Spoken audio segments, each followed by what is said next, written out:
Episode 98ல பார்த்தீங்கன்னு வச்சுக்கோங்களேன், ஸ்டார்டிங்கே வந்து அந்த ரங்கனும் அந்த பழைய கோச் ஒருத்தர் இருப்பார் தெரியுமா, அவங்க 2 பேரும் பேசிக்கிற மாதிரி ஒரு சீன் வரும்.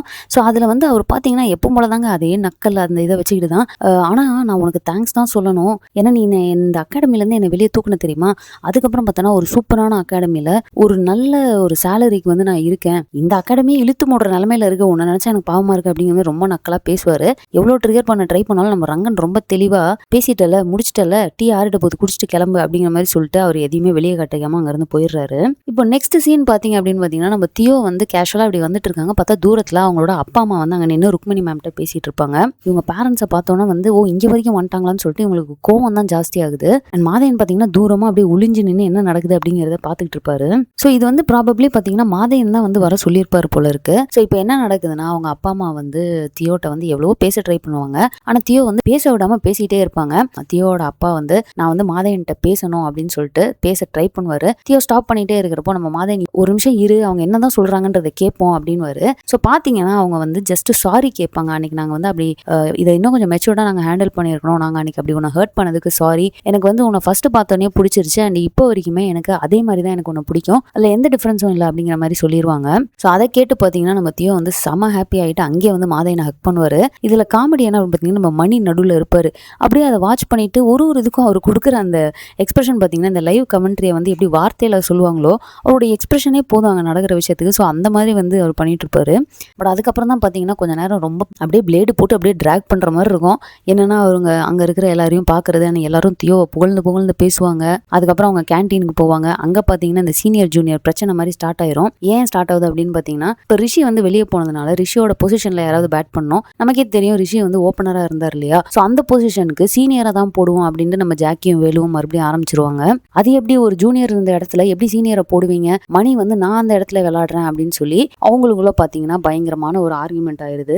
இது எல்லாமே வந்து தியோட அப்பா அம்மா முன்னாடி நடக்குதே அப்படின்றத பார்த்துட்டு நம்ம மாதையனுக்கு வந்து செம கோவம். அவங்க கிளம்பி போனதுக்கு அப்புறமா அங்க வந்து பிடிச்சி கத்துன்னு கத்துறாரு. அண்ட் இப்போ இந்த இதுல வந்து கொஞ்சம் நல்லா இருந்த சீன் என்ன அப்படின்னு பாத்தீங்கன்னா வந்து, நம்ம ரங்கனோட ஃப்ரெண்டு ஒரு இன்வெஸ்டரை கூட்டிட்டு போய் இன்ட்ரடியூஸ் பண்ணி வைப்பாரு. அண்ட் அந்த இன்வெஸ்டரும் ஆல்மோஸ்ட் இன்ட்ரெஸ்டட் அப்படிங்கிற மாதிரி தான், நான் உங்க அகாடமியை பார்க்கலாமா, பார்த்து டிசைட் பண்ணிக்கிறேன் அப்படின்னு சொல்லுவாரு. ஸோ இவர் வந்து அந்த இன்வெஸ்டரை அகாடமிக்கு கூட்டிகிட்டு வந்த டைம் தான் பார்த்தீங்கன்னா இந்த சீனியர்ஸ் ஜூனியர்ஸ் பிரச்சனை அப்படின்னு சொல்லிட்டு அந்த டாக் ஆரம்பிச்சு அப்படியே அடிச்சுப்பாங்க. எல்லாருமே ஃபுல்லாக அந்த பாய்ஸ் டீமே பார்த்தீங்கன்னா கிரவுண்டில் அடிச்சுப்பாங்க. இன்வெஸ்டர் வராரு, அதை பார்க்குறாரு, பார்த்தோன்னா பக்குன்னு பயந்துட்டு நம்ம அப்புறமா பேசிக்கலாம் அப்படின்னு சொல்லிட்டு அவர் அங்கேருந்து போயிடுறாரு. ரங்கனுக்கா செம்ம டென்ஷன். ஏன்னா அவர் எத்தனை வாட்டி ஏறி இறங்கியிருப்பார் இன்வெஸ்டருக்காக, யாருமே கிடைச்சிருக்க மாட்டாங்க. ஃபைனலாக ஒருத்தர் கிடைச்சாரு, அதுவும் இப்படி ஆயிடுச்சடா அப்படிங்கிற மாதிரி வந்து அவ்வளோ கோத்தி அங்கே இருக்க பசங்க கிட்ட தான் காட்டுவாரு. பயங்கரமாக பிடிச்சி கத்தி விட்டுருவாரு. என்ன நினைச்சிட்டு இருக்கீங்க, இங்கே என்ன நடக்குதுன்னே தெரியாம இப்படி போய் சண்டை போட்டுட்டு இருக்கீங்க ஒரு ஒத்துமையே இல்லாமல் டீம்ல, இதுக்கப்புறம் இதே மாதிரி நான் பார்த்தேன் அப்படின்னா யார் என்னெல்லாம் பார்க்க மாட்டேன், எல்லாரையும் டீமை விட்டு தூக்கிடுவேன் அப்படின்ற மாதிரி பேசிட்டு அவர் போயிடுறாரு. ஸோ இதை தாண்டி பார்த்தீங்கன்னா வந்து நம்ம துளசிக்கு வந்து ராஜீவ் வந்து கால் பண்ணிக்கிட்டே இருக்காரு. ஏன் அப்படின்னா இந்த மாநாடு ரிலேட்டடான விஷயத்த வந்து எப்படியாவது துளசிகிட்ட சொல்லணும் அப்படின்ட்டு அவர் கால் பண்ணிட்டே இருக்காரு. துளசி வந்து இவர் கால் பண்றதுனால எடுக்க மாட்டாங்க. ஸோ அப்போ பார்த்தீங்கன்னா அவர் வந்து அவங்க அம்மாவை கூப்பிட்டு துளசிக்கு நான் கால் பண்ண ஃபோனை கொடுங்க அப்படின்னா, அவங்க அம்மா வந்து கன்சர்ன்டு தான் துளசி மேலே, நமக்கு தெரியும் இல்லையா, நீ இந்த மாதிரிலாம் பண்ணாத, நீ என்னைக்கு வந்து உண்மையா கேர் பண்ணியிருக்க, ராஜீவ் எவ்வளவோ சொல்றாரு, இது ரொம்ப சீரியஸான மேட்டர், நீங்க நினைக்கிற மாதிரி கிடையாது, நான் உடனே பேசி ஆகணும் அப்படிங்கிறாரு. ஆனா அவங்க கேட்க மாட்டாங்க. அதுக்கப்புறம் கண்டினியூஸா அவர் வந்து கால் பண்ணிட்டே இருக்கப்போ துளசி அட்டன் பண்றாங்க.